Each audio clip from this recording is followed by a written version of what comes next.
So in mid 2009 or 08 or something like that, I met this woman. Criteria: no ex-husband, no boyfriend, no children, no problems, no emotional problems, and all this other stuff. That's what I thought. But I didn't check into something that's very serious, man. If I would have known. And I had a prenup on top of it because I thought I had everything covered. And once again, I'll repeat myself. I did not remarry for 22 years. So I thought I was ready.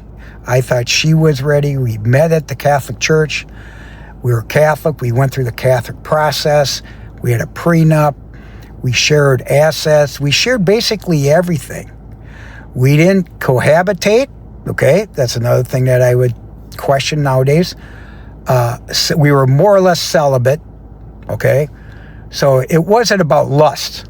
I think it was more about companionship, and I thought that we had the same values and the same ambition and bucket lists and so on, and that we'd take care of each other. Now, she was only 8 years younger than me, so I thought that was okay. And I actually introduced her to my sisters, my mother, my father, and I didn't listen to them. There were red flags, and I didn't listen to them.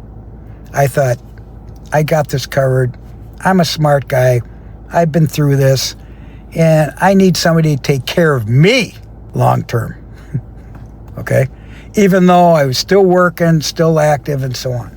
Well, where the deceit came in, within 30 to 60 days, I've shared this before, 30 to 60 days, I found out she quit her jobs. She never went to work. She became, in her mind, a homemaker. Yeah, I was not aware. And then later on, I found out that there were some bankruptcy issues, there were some fraudulent issues, there was a foreclosure. She sued the county more than once, and that's why she couldn't get a job. She couldn't get a job. So I could kick myself for really not divorcing her within the first couple of years. I was too ashamed. I would have been a failure, a two-time loser. I didn't want to admit the vanity and the pride and the ego that I made a mistake. I mean, I could make a mistake in business and I could admit it because I know I could walk away. This one took, every other year we would talk about divorce. And then I found out in the state of Florida that I should have divorced before the 7th year, because then there's basically a clause where there's no alimony or minimal alimony. And I waited too long. And then the other thing is, I had the prenup. I thought she'd honor the prenup. I learned too late that she contested it and lied about it. So there was deceit there.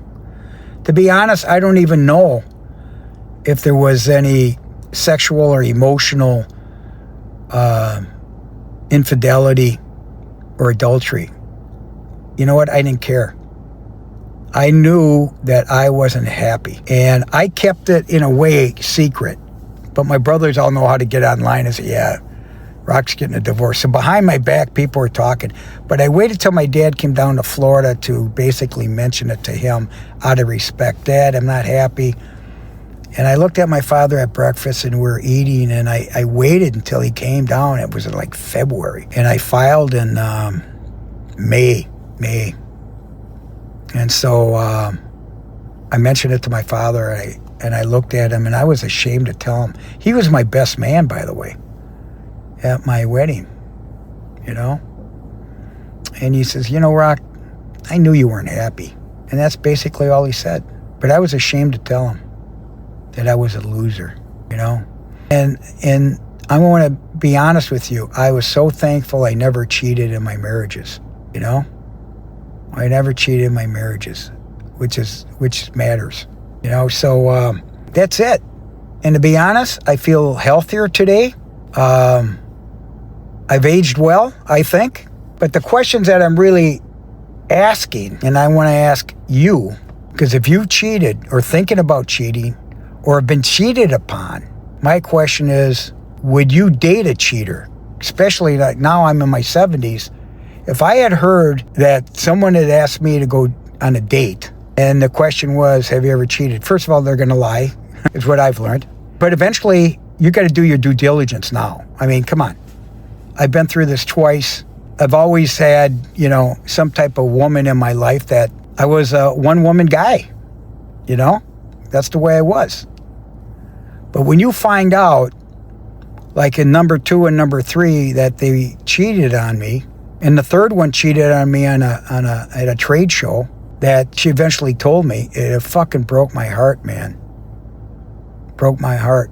But one thing I learned is once somebody cheats on you, you go through a lot of pain. And the first instinct is to go back and say, what did I do wrong? It's always about you, what you did wrong. But really at the end of the day is, I look at it this way. It's in their DNA. It's from their foundation. It's their fantasy. There's always it's greener on the other side is what people would say in the old days. But they don't realize the consequence. Because in a way, that's the legacy that they leave. That's the legacy that they leave, that they cheated. You could keep it a secret. Especially like in my kids were young. They didn't know what was going on. I think they realize now. That's why they're all in therapy now. I've been in therapy from the very beginning. Once she asked me, I went to therapy right away. And I've stuck to it, So now you're seeing all this public information. But let's face it, man. Come on, celebrities, politicians, breadwinners, karma.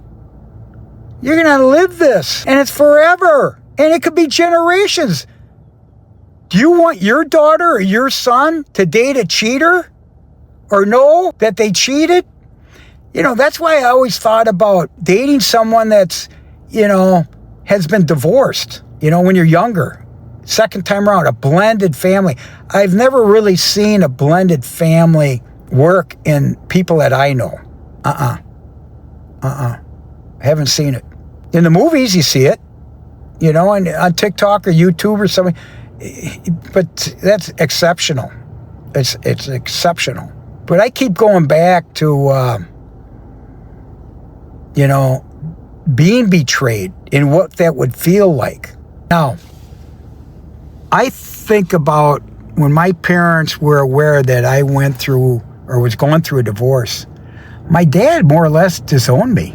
Because I think he had an idea that, hey, if you can't take care of your family, how are you going to take care of 150 employees at the time? That's what we had, and I was running the company. And he made some moves because he couldn't trust me anymore.